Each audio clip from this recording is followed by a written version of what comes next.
Welcome, students, to this week's IELTS Tip of the Week. And I am James, and I'm happy to give you my tips for the IELTS exam. Now, some of you have contacted me and said that you have never taken the IELTS exam before. And although I'm giving you a lot of great advice, you don't really know what is going on in the IELTS exam and what to expect when you walk into an IELTS exam, especially the speaking part.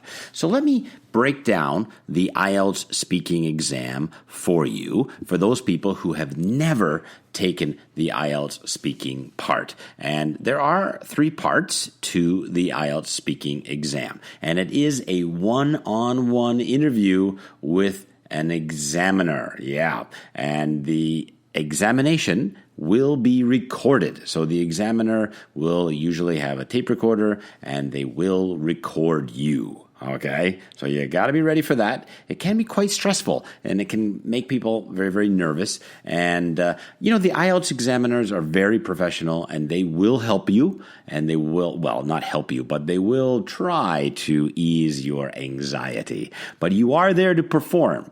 Okay, so please remember that. You are there to impress the IELTS examiner with your speaking ability. They are not there to teach you English. All right, that's very important because many of them are teachers and they have a teaching ability, but the examiners are there to examine you, to test your English. So remember, you are there to perform for the examiner. That means you got to talk a lot. You got to talk a lot. Don't just give simple answers. You got to show off your skills, show off your speaking skills. Now, what does it look like? Well, there's 3 parts to the speaking exam. Part 1 usually lasts 4 to 5 minutes, and there is a little brief introduction where the examiner will ask questions that you're very, very familiar with. Things like where do you study? What type of job do you have? Your hobbies? Things like that. Very, very simple. And they ask these introductory questions usually to help you calm down and relax because everybody knows it is stressful. But at some point, you have to manage your stress through this period of time. So part 1 looks like that. And then part 2, again, lasts 3 to 4 minutes. And you will be asked to give a short talk. All right. So you are going to be given a card or a booklet with a topic. And you will have 1 minute to make notes on what you're going to say, and then you must speak for 2 minutes on that topic. Now, you do not have any choice on this topic. The topic is already predetermined before you walk into the exam, but you can talk about the topic in relation to yourself, okay? It could be about a person you know or a place you have been to or an event or an activity or an experience. Now, some people say, well, my topic was really easy. It was like a party I went to. And other people say, this is really hard. And we were talking about a historical event. The examiners play no favorites. They have no choice. They do not know anything about you.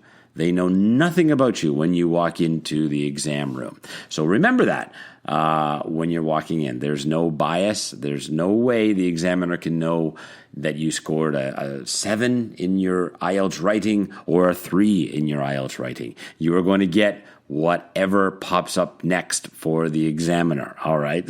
So there's no special test for each person. It's really random, okay? So be ready for that. Now, part 3 lasts 4 to 5 minutes, and this is one of the more difficult parts of the speaking exam, and the examiner will connect part 3 questions to the topic from part 2. So your 2-minute speech is kind of what the rest of your exam is going to look like. If it's talking about food, then they're going to ask a lot of questions about food in part 3. If it's about school, then you're probably going to be answering questions about school in part 3. So if part 2 is about food or school, then part 3 will be about food or school. So just remember that when you are using that 1 minute to prepare. This is going to come up again in part 3. Now, in part 3, there is more of a conversational discussion about ideas between you and the examiner. And the examiner will ask you some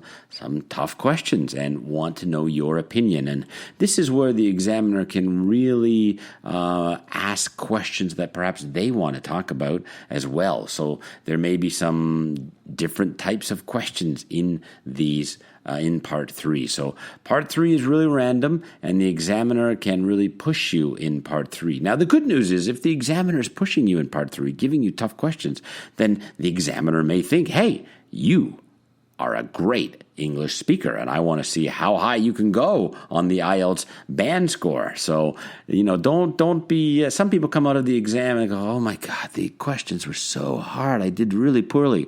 And they ended up with a 7 or a 7.5 on their IELTS speaking exam. They, what? How did I get that? Well, the examiner was pushing you. The examiner was giving you some really hard questions in part 3. So that's what happens in part 3. So be ready for that. And you can really improve your score in part 3. And very important, students out there taking the IELTS exam, if you do badly on one question, do not worry. All right. In one part, if you do badly in part 2, or if you do badly in part 3, even if you do badly in part 3, do not worry. There may be more questions coming from the examiner, and you may do poorly on one question. But if you stay focused and if you can do really well on 1 or 2 questions, you can always bump up your score. The examiners understand you are under great stress, and they're looking for how well you speak English and how great you can be. And they're going to push you to your limit sometimes in part 3 and make you feel that stress to try to produce